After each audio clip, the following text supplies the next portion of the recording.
The Lord be with you. And with your spirit. A reading from the Holy Gospel according to Matthew. Glory to you, O Lord.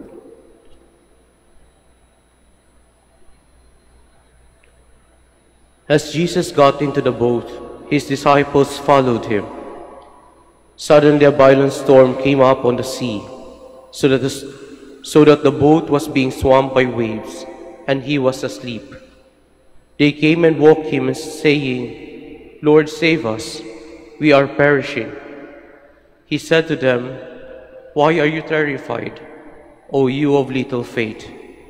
Then he got up, rebuked the winds and the sea, and there was a great calm. The men were amazed and said, "What sort of man is this, whom even the winds and the sea obey?" Brothers and sisters, the Gospel of the Lord. Praise to you, Lord Jesus Christ. Please be seated. Magandang umaga po sa inyong lahat. Welcome po sa Minor Basilica of Our Lady of the Rosary, Manaoag. May awa ang Diyos. Ito ang madalas pong sinasabi natin kapag meron tayong mga hinaharap sa buhay na mapagsubok. May awa ang Diyos. Mga kapatid, hindi tayo nagkakamali dyan. Sapagkat kung meron man po na kaya natin panghawakan at pagkatiwalaan, ay may awa ang Diyos. Hindi tayo pwedeng biguin dyan, sapagkat tunay na may awa ang Diyos. Kung atin pong babalikan yung storya sa unang pagbasa, ang kwento po ni Lot at ang kanyang pamilya, ito isang pakiusap ni Abraham sa Diyos. Paano kung meron 10 lamang sa isang lugar? Sisirain mo ba yung lugar na iyon? At sinagot naman ng Diyos ang kanyang panalangin. At ito yung ating nakita kahapon kung paano makipag-negotiate si Abraham sa Panginoon. Pinagbigyan sapagkat may awa ang Diyos. Sa araw na ito, yun rin ang ating narinig. Pinagbigyan rin si Lot sa kanyang pakiusap sa anghel. Kung pwede doon sila sa mas malapit na lugar makatakas. Pinagbigyan sapagkat may awa ang Diyos. At ganun din ang ating nakita sa Ebanghelyo.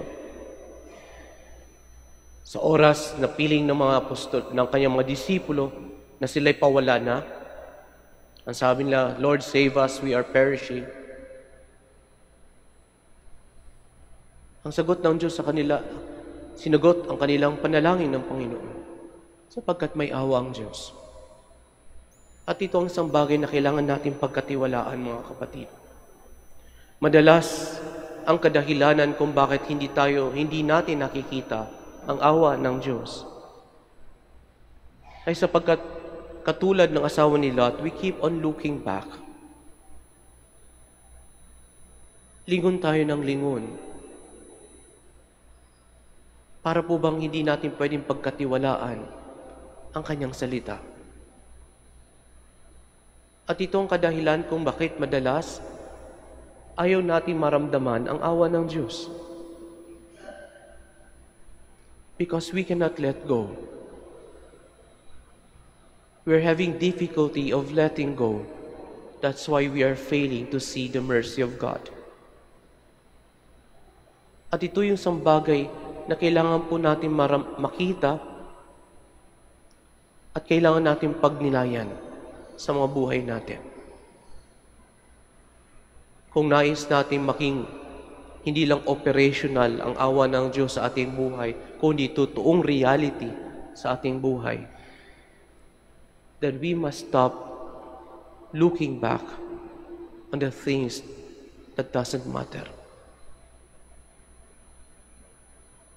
Kaya nga siguro, mga kapatid, napakahalaga na kailangan natin palakasin ang ating pananampalataya. At yun ang sinabi ng ating Panginoon sa kanyang mga disipulo, "O man of little faith, why are you terrified?" Sapagkat kung minsan pinangungunahan tayo ng takot. Sapagkat kung minsan, pinangungunahan tayo ng pagdududa. Sapagkat kung minsan, pinangungunahan tayo ng ating mga sarili. Kaya nga hindi natin makita ang awa ng Diyos. At ito ay isang bagay na kailangan po natin ipagpatuloy na ipanalangin at hingiin sa ating Panginoon.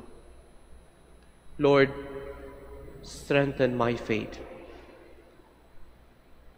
Sapagkat yun ang isang bagay na kinakailangan. Sapagkat ang malakas na pananampalataya, mga kapatid, ay awa din ng Diyos. Sapagkat ang malakas na pagtitiwala sa Diyos ay isang awa din ng Diyos. At kailangan nating makita iyon. Kaya sa pagpapatuloy ng ating misa, ating ipinalangin yun at hingiin sa ating Panginoon na sana hindi tayo magkulang. Marami tayong kahinaan, totoo. Marami tayong pagkukulang, totoo. Marami tayong pagkakasala, totoo.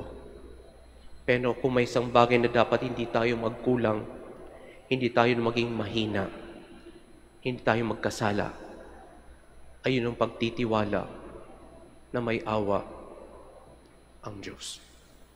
Amen.